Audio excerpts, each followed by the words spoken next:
Now this vertical lift bridge was used by the Baltimore Ohio Railroad, and now is used for the Port Authority Transit Hudson Corporation Railroad.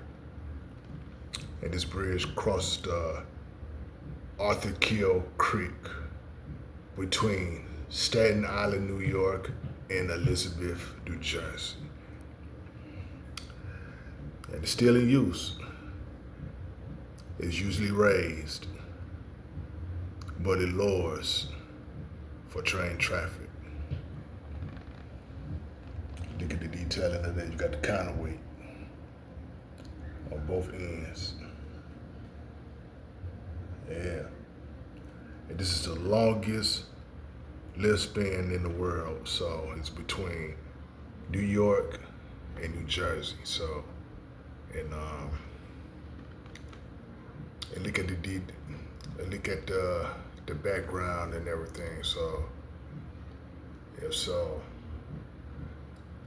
it's still in use. So it's a railroad vertical lift bridge between Staten Island, New York, and Elizabeth, New Jersey.